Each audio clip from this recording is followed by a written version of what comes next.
Boa noite, eu sou a Débora e está no ar o Talk Pretas, um espaço dedicado à nossa raça. Aqui, a voz da mulher negra é protagonista.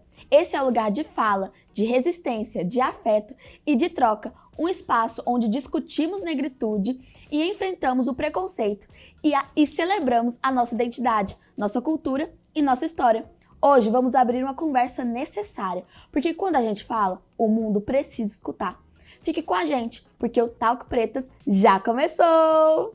E hoje nós vamos receber a Ana Carolina Vidal, que é consultora de imagem, visagista, especialista em cachos e palestrante e escritora. Se apresente para o pessoal. Olá pessoal, boa noite. Meu nome é Ana Carolina Vidal, eu sou consultora de imagem, especialista em cabelos cacheados, visagista, palestrante e muito recentemente escritora publicada.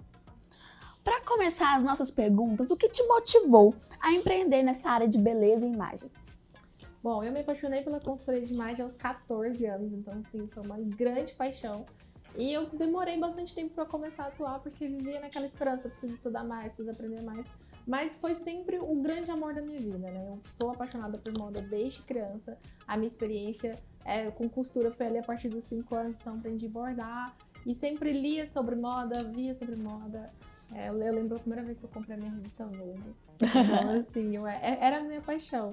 Então, seguiu o meu coração. Como foram os desafios do começo da sua trajetória? Eu acho que o maior desafio do começo da minha trajetória foi me entender como mulher negra e a partir daí saber que esse espaço também era para mim.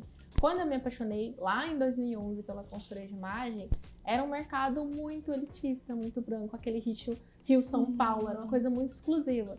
Então eu não me via naquele lugar e eu precisei de um processo longo de autoconhecimento, de busca de conhecimento, para a partir daí realmente ver que eu podia também. Como é que você se entendeu como mulher preta? Como é que foi esse autoconhecimento? Eu falo que a gente não nasce sabendo que é preta, a gente descobre, né? Sim. Foi uma experiência, eu tava com meu pai e ele foi deixar alguma coisa pra uma pessoa na época.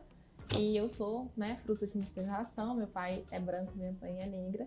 E aí uma moça, ele me apresentou com muito orgulho, né? Essa é minha caçulinha e tal. E ela olhou pra mim assim, escurinha sua filha, né? Tipo, meu Deus! Não foi um boa tarde, um oi, tudo bem, quer uma água, não. É o primeiro comentário que foi em relação ao meu tom de pele. E por ser de uma família miscigenada, eu nunca tinha pensado sobre cor de pele. Eu nunca tinha pensado, porque pra mim era tudo igual. A minha família é super colorida, tem cada um de um tom. Então não era uma questão pra mim. E aí eu fui embora pra casa pensando, o que essa moça quis dizer em eu ser escurinha? O que isso significa? E a partir daí eu fui entendendo várias coisas, porque eu achava que muitas coisas que eu vivia era por ser criança. Aquele pensamento, mas ninguém respeita criança, ninguém liga pra opinião de criança, as pessoas tratam mal mesmo.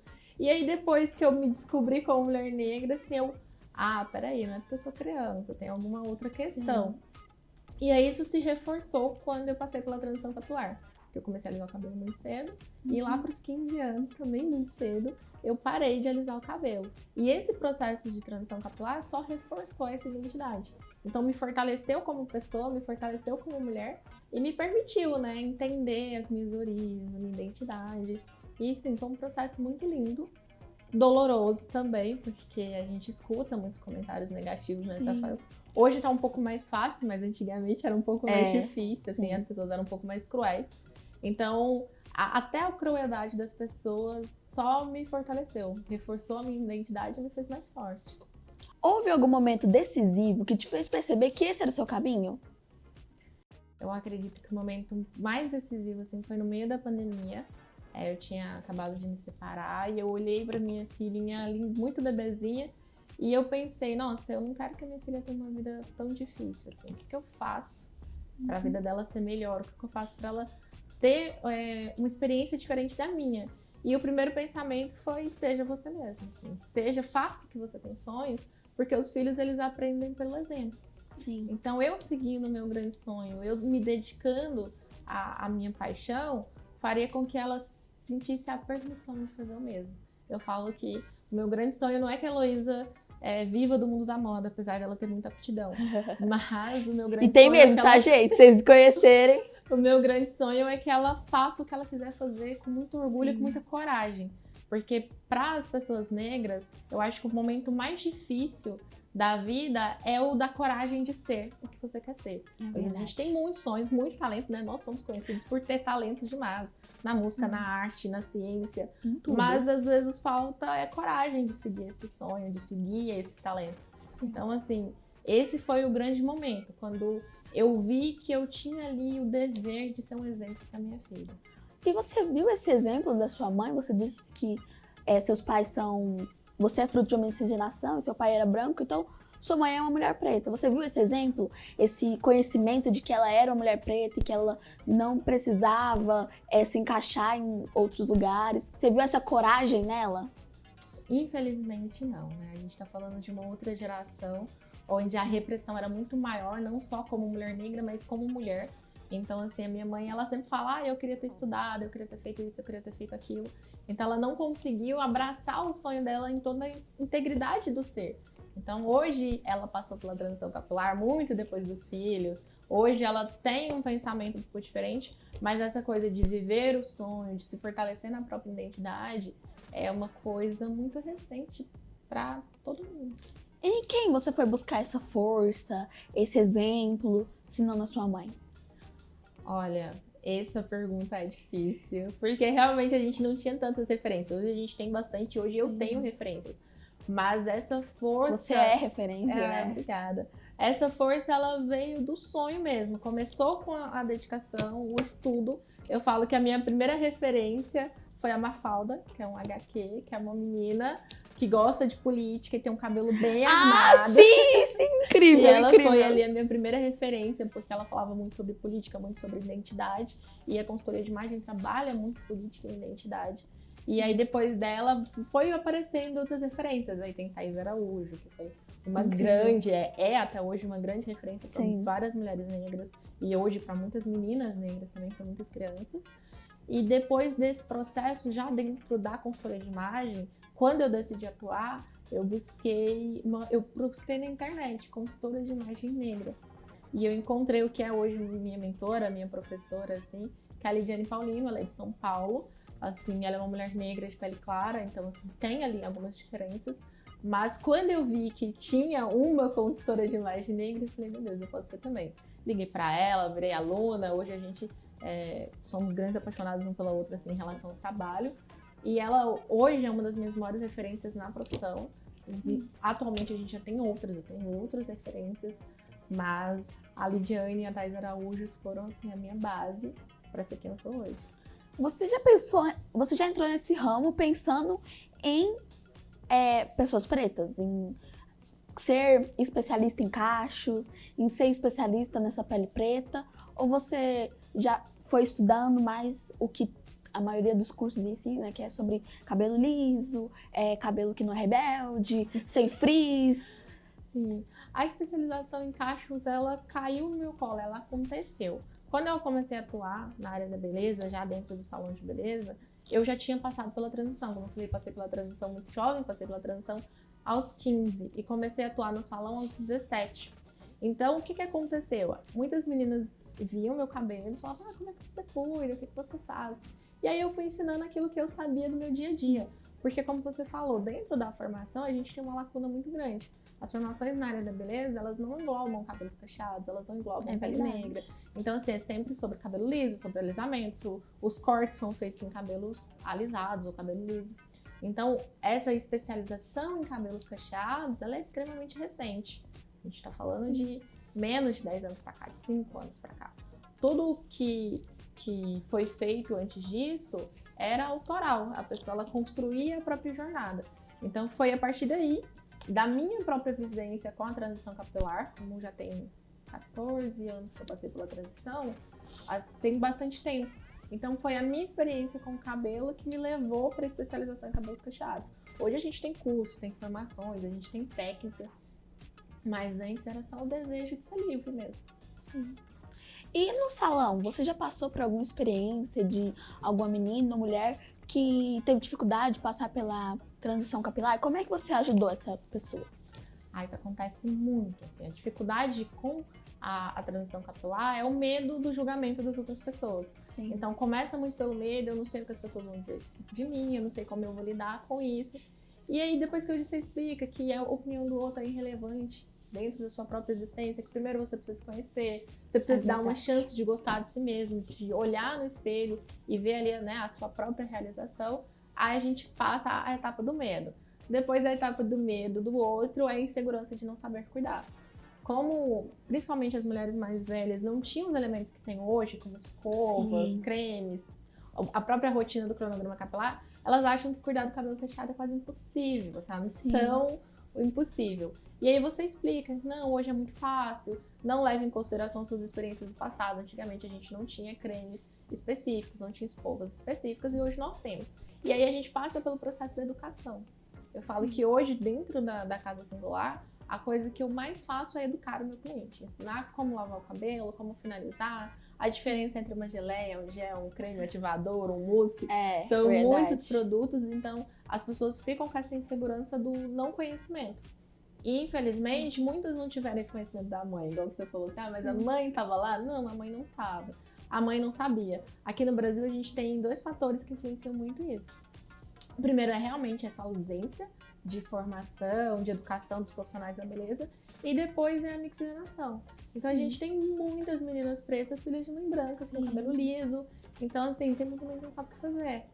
Então esse processo é importante. Uma coisa assim que aconteceu, porque eu nunca alisei o cabelo, nunca passei pela transição. Mas minha mãe já passou 3 vezes. E as 3 vezes ela chegava assim, ela passava pela transição.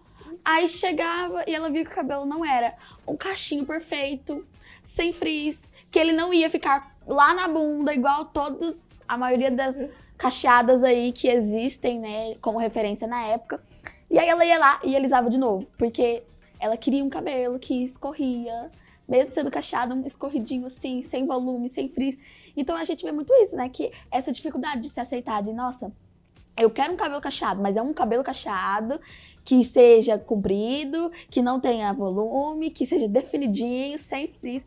E isso acontecia muito. Agora, acho que assim, eu pelo menos não gosto, não vou estar querendo de sem volume, não dá. Eu sem volume também não consigo, eu me acho muito mais bonita com o cabelo volumoso, mais armado. Conheço de pertinho a história da sua mãe, essa rotina. E isso foi muito comum. Porque como as referências de cachos que a gente tinha antigamente em revista, jornal, era aquele cacho europeu, né? O cabelo ondulado, o cabelo tipo 2. Muitas das mulheres passavam pela transição e não tinha aquela raiz lisa, se assustavam. Aí essa foi a primeira etapa desse processo de autorreconhecimento da mulher negra. A segunda foi a ditadura do cacho perfeito. Porque o cacho tem que ser definidinho, porque o cacho não pode ter frizz. Então veio aquela onda de geleia, do liss e twist, tesourinha. Todos os processos para deixar o cacho extremamente definido, sem frizz, sem volume. Hoje a gente passa pela terceira onda da transição capilar, que é a busca pela liberdade, pelo conforto, pelo, de fato, a autoaceitação. E a gente só teve essas mudanças tão bruscas porque não tinha referência. Então, por exemplo, eu segui a primeira, e sigo até hoje, a primeira influenciadora de cabelo cacheado do YouTube, que é a Raíssa Nicasso, eu sigo ela até hoje, inclusive também foi uma das referências, porque era a única que tinha, então que usava o pente e tal. Hoje até o processo de cuidado do cabelo mudou muito, mas só tinha ela. Então a gente não tinha referência de cuidado. E hoje a gente tem diversos. Hoje a gente tem influenciador para cada tipo de cabelo. Hoje a gente tem marcas que trabalham com cada tipo de curvatura. Então a gente não tem mais essa escravidão da obrigação de ter um cabelo de uma única forma. Com as referências múltiplas até na televisão, hoje a gente tem diversas jornalistas negras, usando trança, usando cacho. Um feito aí, né? Com cabelo colorido, com cabelo de luzes. Então, como a gente tem essas referências e esses processos, hoje é mais fácil para a mulher ou para a menina negra se aceitar. E a gente também tem uma outra questão que é fantástica, que é a sua geração não alisa cabelo. É verdade. Então, assim, é muito raro meninas da sua idade que passaram pela transição, porque as mães não estão alisando. Então, esse processo de reconhecimento, de autovalorização, na sua geração, ela é muito mais forte. Então, eu tenho clientes da sua idade que nem imaginam abaixar o volume do cabelo. Pra elas é inaceitável. É verdade. Eu, por exemplo. Na sua infância, você passou por alguma situação constrangedora que você acha que a sua filha não vai passar devido a esse movimento? Olha, eu já passei por algumas situações constrangedoras, mas eu não sei se a minha filha vai ou não vai passar. mas eu acredito que ela vai passar por situações diferentes. Hoje a gente tem um processo de aceitação Dá um muito exemplo maior. pra gente do que você passou. Em relação de jogar coisa no meu cabelo. Na escola era uma coisa de ficar colocando lápis, Nossa, porque não isso dá cai, raiva. né? O lápis não cai. Uhum. Então, assim, eram brincadeirinhas que eram desconfortáveis. Eu, por exemplo, eu não fico confortável com estranhos encostando em mim. Então, essa coisa de ficar pegando, de ficar puxando. Tipo, uma vez na escola também, da criança, um coleguinha pôs a mão assim e falou: nossa, é macio. Eu achei que fosse áspero igual arame farpado. Então, assim, são comentários que machucam. Porque Sim. fala, pô, é meu cabelo. E parece uma brincadeira, mas no fundo é um racismo, No né? fundo é um racismo. Então, assim, essa coisa do divertimento às custas da imagem da outra pessoa, isso é muito cruel. A gente não pode fazer piada sobre o cabelo, sobre o corpo, sobre nada que diz respeito ao outro, porque isso é muito invasivo. E a gente não sabe a relação que aquela pessoa tem com a própria imagem. É verdade. Então, a gente não deve fazer isso. Então, essas brincadeirinhas, elas eram muito cruéis. Hoje, a gente tem outras relações e outros tipos de brincadeira. A minha relação com a minha filha é porque minha filha também é fruto de miscigenação. Então, a Heloísa, ela é afro-indígena e ela é, sim, uma menina negra do cabelo liso. Então, ela tem uma outra relação com o cabelo. Até tava brincando mais cedo, que ela pergunta: mamãe, quando eu crescer, meu cabelo vai ficar igual o seu? Porque na cabeça dela, o cabelo dela é liso porque ela é criança. E esse pensamento, ele tinha muita relação com a menina negra anteriormente, que tinha a mãe do cabelo alisado e o cabelo dela ainda não era. E ela achava: não, quando eu crescer, meu cabelo vai ser liso. Eu fosse ser linda. Então, agora elas querem o cabelo cacheado, gente. Vencemos. Então, essa mudança de paradigma, ela é muito forte. Só que eu falo muito pra minha filha, assim: filha, quando você crescer, você vai ser tão linda quanto você é. Porque a sua beleza é sua. E, assim, nós somos diferentes por sermos frutos de miscigenação. Cada um tem a sua imagem, o seu tom de pele, que pode ser do mais claro ao mais escuro, o seu cabelo que pode ser do mais fechadinho até o mais aberto. E a gente precisa aprender a se amar dentro das nossas diferenças. Porque isso é o que nos faz únicos. A minha filha é única, você nunca vai ver uma menina tão linda quanto ela dentro das características dela. E isso é importante da gente reforçar, né? Que cada criança, ela é linda dentro das suas características. E você? Você acha que a sociedade mudou por estar falando mais desse assunto, por estar colocando esse assunto em pauta? Você acha que teve um impacto, que o pensamento mudou? Com certeza não. Não? A sociedade ainda é extremamente racista, extremamente cruel. Eu acho que o que mudou foi a união e o fortalecimento das pessoas negras. Hoje a gente fala de negritude, hoje a gente fala de relacionamentos afrocentrados. Então hoje a gente tem mais voz e a gente dá voz uma para outra. Mas quando a gente fala em sociedade enquanto amplo, enquanto leis, enquanto sistemas educacionais, por exemplo, no curso de formação para cabeleireiro, não se estuda cabelo cacheado ainda. Você tem que fazer uma especialização. Então, muitas coisas que diz respeito a nós, a pele negra, o cabelo cacheado, o nosso próprio estilo, você tem que se especializar. É como se fosse um conhecimento a mais e não um conhecimento básico. E sendo nós a maioria da população, deveria estar na base. Então, aprender a cuidar de cabelo no Brasil deveria ser aprender a cuidar de cabelo com curvatura. Porque em relação às curvaturas, a última pesquisa mostrou que 70% da população brasileira tem cabelo com curvatura, do tipo 2 ao tipo 4. Sim. Então, se nós somos 70%, por que as formações na área de beleza não estudam? É verdade. Por Então, quê, assim, né? Não mudou. Você acha que a sua identidade influencia no seu negócio? Mas antes de você responder, a gente sabe que o papo tá muito bom. Mas a gente vai ter que ir pro intervalo, então guarda aí sua resposta.